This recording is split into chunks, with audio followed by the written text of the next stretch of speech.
Bueno, buenas tardes a todos. A lo largo de este video vamos a ver una línea del tiempo que va a explicar la historia de la psicometría.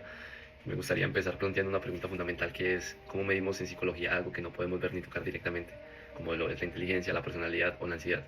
Y básicamente eso es lo que va a hacer la psicometría, va a medir y va a analizar todo esto a través de un método científico.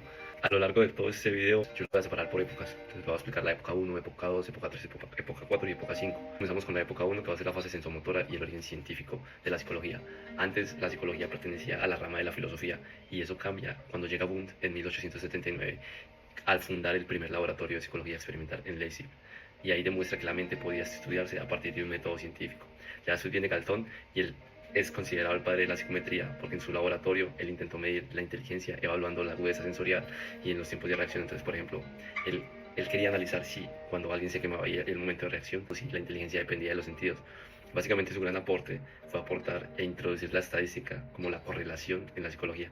¿Y qué pasa en esta época número uno? Que en 1901 Clark Wissler demostró que la agudeza sensorial no precedía al rendimiento académico, o sea que no tenía nada que ver lo rápido que reaccionara una persona al momento que se quemara en relación a su inteligencia. ¿Qué sucede en la época número 2? Entran al juego Alfred Binet y Simon, eso fue en 1905.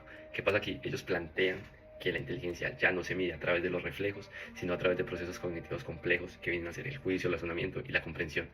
Ellos dos crearon la primera escala de inteligencia e introdujeron el concepto de edad mental. En esta época 2, que es el giro cognitivo, si lo llamamos así, y sucede a inicios del siglo XX, Lewis Terman, en 1916, adapta esta prueba en Estados Unidos y la formaliza llamándola el CI, que es el coeficiente intelectual. En esta época número 3, la ciencia se vuelve exacta. Básicamente hay tres personajes aquí importantes que son Charles Spearman, Louis Leon Thurston y Cronbach. Spearman dice que toda prueba tiene un margen de error. Básicamente es, por ejemplo, que un pelado saca 80% en un examen y Spearman va a decir, claro, él saca 80%, pero la nota real siempre tiene un pequeño error. Thurston dice que no hay una sola inteligencia, hay varias. Él dice que no existe un solo motor general, como lo decía Spearman, sino que una persona puede ser un genio para las matemáticas, pero puede ser muy malo para hablar en público. Él demostró que la inteligencia se compone de varias habilidades independientes, que es la memoria, el cálculo, la fluidez verbal y la orientación en el espacio. Y Cronbach dice que vamos a ver que un examen de 20 preguntas sí está bien hecho. Entonces Cronbach inventó una fórmula matemática para revisar si todas las preguntas de un examen apuntan hacia el mismo lado o si simplemente están confundiendo a la persona. Y ahora llegamos a la era moderna. Básicamente en los 70 nace el TRI, que empieza a evaluar la dificultad de cada pregunta de forma individual y no el examen completo como si fuera un bloque gigante.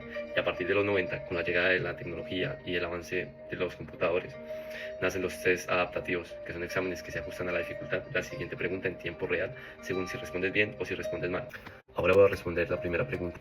Básicamente es fundamental porque fue la que separó de la rama de la filosofía a la psicología y la puso como una ciencia. Eso nos ayuda a medir, nos ayuda a ser objetivos también, a que no haya prejuicios en el evaluador, sino que se sigan estructuras y que se sigan cosas que ya están medibles y que eso no genere un riesgo o no genere una situación en la cual sea pura objetividad, sino que realmente se tenga cómo medir y cómo cuantificar las cosas. La segunda es, básicamente, el aporte de Spearman fue fundamental. ¿Por qué? Porque él admitió que las mediciones en psicología no siempre son perfectas y que se tiene que sumar ese error o ese fallo que no se puede controlar, ese error de medida. Básicamente es una puntuación observada va a ser igual a la puntuación verdadera más el error de la medida. ¿Y por qué esto fue un hito? Porque él introdujo el concepto de las matemáticas que iba a dar una confiabilidad a la psicología y enseñó que un buen psicólogo tiene que tener ese margen de error en cuenta para poder aplicar un buen examen y un buen test. Y ya para terminar, la psicometría ha venido generando un avance muy grande gracias a la inteligencia artificial y al Big Data, porque pasamos de analizar los exámenes con hoja y papel a ya predecir la personalidad de cierto tipo de personas a través de cierto tipo de exámenes. La circunstancia aquí es que se tiene que tener muy en cuenta la parte ética y pensar primero en la protección de los datos y segundo, a partir de qué conceptos o qué prejuicios la IA está haciendo cierto tipo de situaciones o exámenes. Sin embargo, siento que es un avance muy grande y que a partir de eso se pueden generar muchas buenas opciones y la ciencia puede seguir avanzando.